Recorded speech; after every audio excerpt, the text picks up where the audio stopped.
It's part two of this major comic book haul.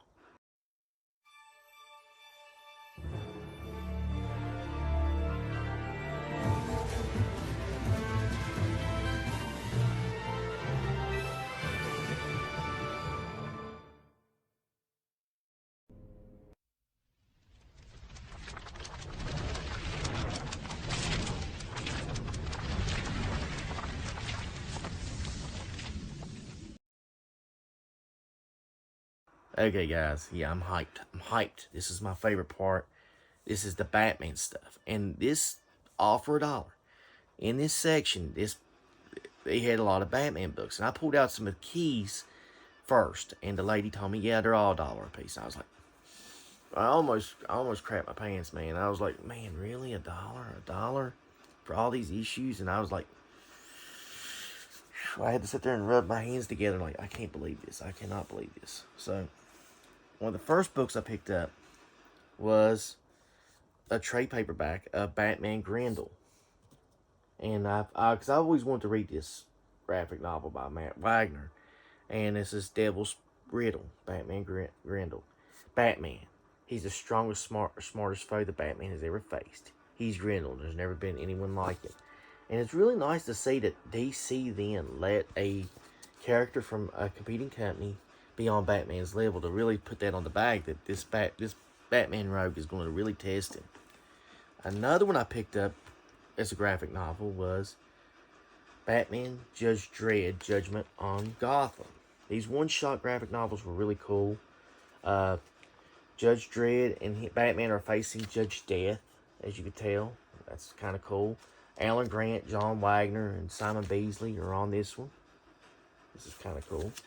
Now, back in the 90s, I always heard about this series. They would talk about this in the letter columns of Batman. And it was a one-shot book called Batman Seduction of the Gun. And I always heard about this book. I was like, man, that looks really cool. I'd like to read that one day. Because, like I said, at the time, our comic book shops were in and out.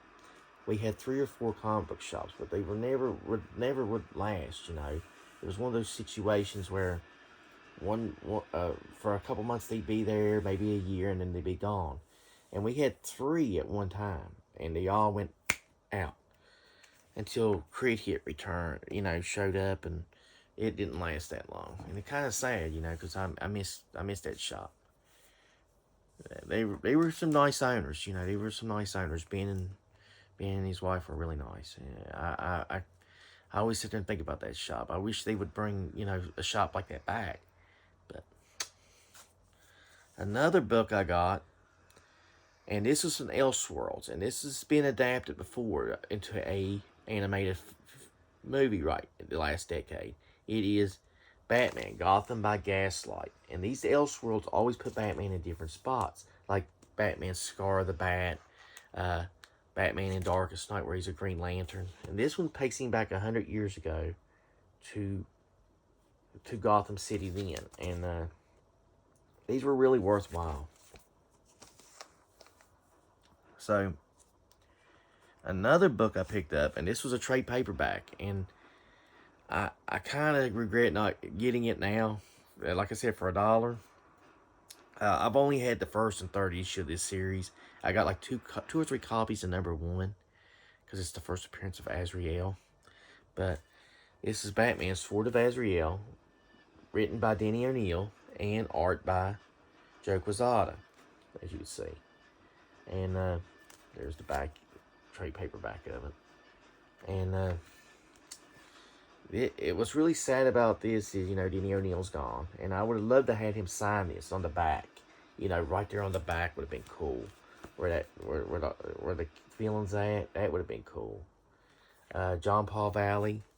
I remember when he showed up, he was unique. He was unique at the time. Very unique character. Now, at the time back in the early 90s, I was starting to collect, and I had basically picked up this series, and I messed up one of the books. It was one of the books that I picked up, and I shredded it up by accident, and I never did get the series again. But I always remember that there was a series called Batman the Cult, And I always remembered, like, I was like, man, I need to get that again one day. And this was by Jim Starlin, Bernie Wrightson. There's and the late Bernie Wrightson did this series. He too is gone. It's kind of sad, you know. It's like a who's who of comic book writers. We just lost one back 2 or 3 months ago. Butch Goose passed away. He was a good artist back in the 80s and 90s on action and detective. He done some good DC work. I think he did Legion of Superheroes too at times. I got Batman the Cult #2. I like that back. I like that back one. And I like this one. See that? That's pretty cool, right? You know. Yeah, there's the. I always like to let y'all see the back. If the back got its back art. I got Batman the Cult #3. Because I was in there. I was like, I gotta look and see if this whole series is in there. If it is, I'm getting it.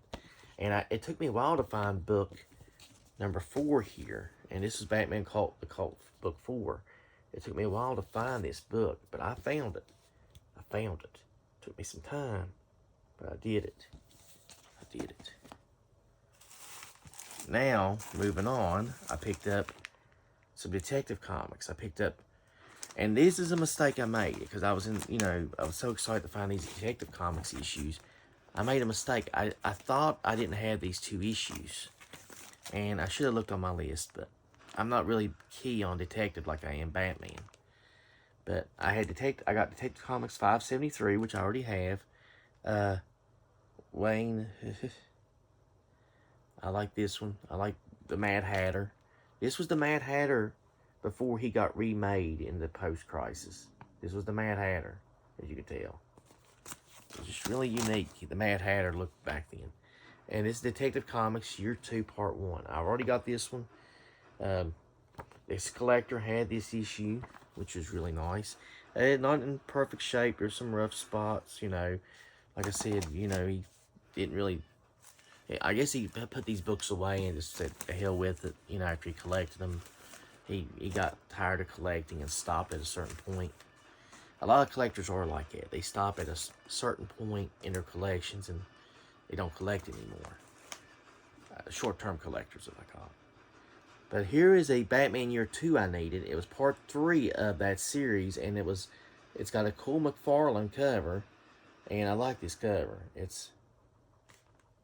I was looking for part 4 of this series, Batman 578, or Detective 578, sorry. Detective 578, and I couldn't find it anywhere. I looked, and I was like,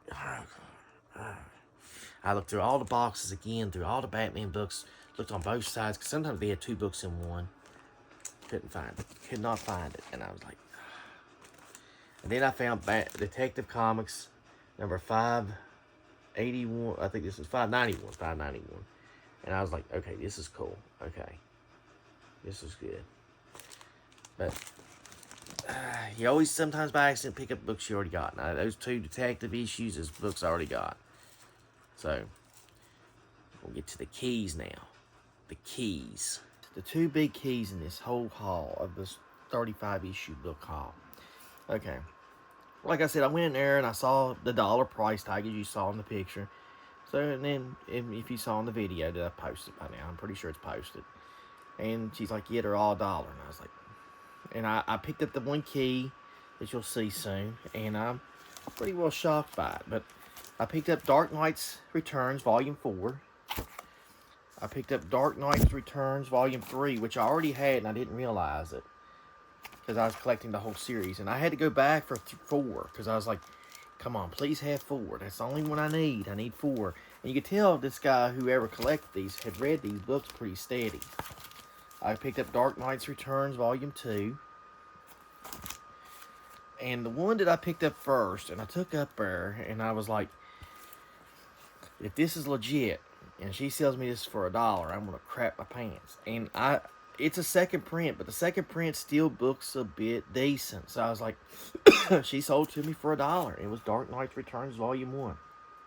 So I took that up there with this hardback book. And I remember she sat there and told me, she said, yeah, this book, it books for a little bit, but we're just selling it for $1. And I'm like, really? And I was surprised. And even Eddie was surprised when I told him, because I called him up and told him what I just found. And I didn't know he was over at Cheap Thrills. He was that close. I could have called him. I didn't realize it because I thought he was probably asleep because, you know, he worked there at night, you know. And I was like, if I known, I would have called him. We could have went through the books together. But this was Batman Dracula Red Rain, the hardback. And I saw that this Elseworlds book goes for a pretty decent price. And I was like shocked. I was like, I can't believe this. I cannot believe this. But the entire haul, like I said, was $1 a piece.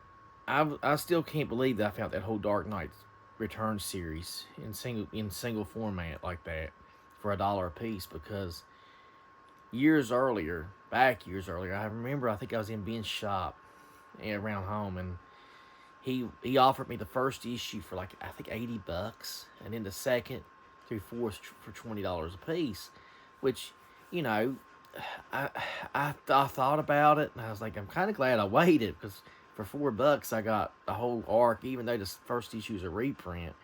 I can handle that. Plus, I got Batman Red Rain and hardback, and those trade paperbacks for $1 a piece. So I'm kind of happy with what I picked up. I know it's it's probably one of the best hauls I've had in a long time. And like I said, I couldn't believe it when I started going through those books. I said, all these books are $1 a piece? And she's like, yeah. And I was like, I got to test this out. So I took those up there, and I was like, okay, let me look for real quick before work for a little. And I was like, okay, this is great, man. This is great. So, but, yeah. I hope you enjoyed this 2-part haul. I thank you for watching. And like I said, I'm going to have to put these, I can't wait to put these in my collection, man. I'm still stunned by it. There's still more there. I'm pretty sure other people, and they're going to get more books, she said. They're working on finding more books to put back, because they want to do back issues like that. So, here's hoping, man. Here's hoping that becomes a steady stop from now on. Till next time, thanks for watching. And I'm going to go read me some Batman Red Rain. Oh, yeah.